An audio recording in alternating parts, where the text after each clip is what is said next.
पढ़ाया जाए वो आप लिख सके। एक महत्व की बात है, जिस भी छात्र को भूत प्रेत या आदि किसी भी नकारात्मक शक्तियों से डर लगता है वो पाठशाला आज ही छोड़ के जा सकता है या फिर धैर्य बनाना सीख ले। मंत्र की किताबें सिर्फ पाठशाला से खरीदे, जिसकी पूंजी आपके उत्तीर्ण होते ही आपको वापस मिल जाएगी। आज से काली चतुर्दशी तक जो भी पढ़ाया जाएगा वो आप अपनी किताब में लिख के ले ले और जो भी पढ़ाया जाए उसी पे ध्यान दे। आगे की बात पर ध्यान न दे तो ही आपके लिए अच्छा होगा।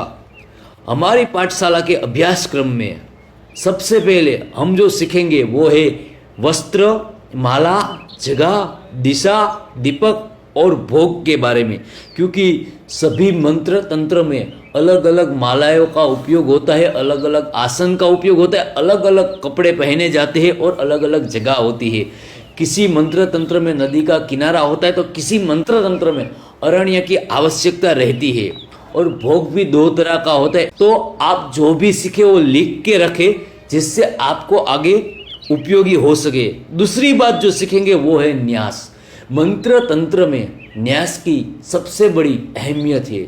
न्यास की क्यों ज़रूरत है, कब करना है, कैसे करना है, वो हम आपको सिखाएंगे। तीसरी बात जो सीखेंगे वो है रक्षा कवच, गुरु मंत्र या फिर रक्षा मंत्र। जिस भी छात्र के दिमाग में हनुमान चालीसा और गायत्री मंत्र, रक्षा मंत्र या रक्षा कवच है वो निकाल दे, क्योंकि नकारात्मक शक्तियों से लड़ने के लिए हनुमान चालीसा या गायत्री मंत्र खुद की रक्षा करने के लिए है।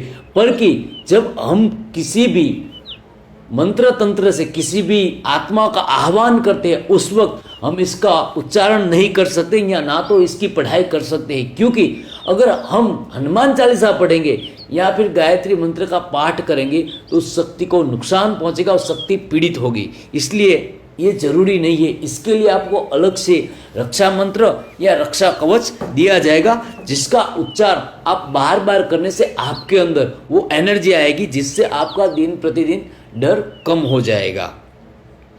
उसके आगे जो हमें पढ़ना है वो है आत्माओं को कैसे हम महसूस करें। आत्माओं को बुलाना और महसूस करना दोनों अलग बात है। इसलिए जिस छात्र को भी ये लगता है दोनों एक है वो अलग अलग लिखे और इसको समझे। उसके बाद यक्षिणी बुलाना, कर्ण पिशाचिनी को बुलाना और उसको सिद्ध करना हम सीखेंगे। पर उसके पहले हम आपको रक्षा कवच के घेरे में बिठा के सबको ये दिखाएंगे कि कैसे यक्षिणी को बुलाते हैं और कैसे कर्ण पिशाचिनी को बुलाते हैं। और एक बात अपने दिमाग में डाल दे कि कृष्ण पक्ष में रात को या तो नदी के तट पे या तो अरण्य में इसका सब पढ़ाई होगी। इसलिए जिस भी छात्र को अंधेरे से डर लगता है वो आज ही पाठशाला छोड़ के जा सकता है।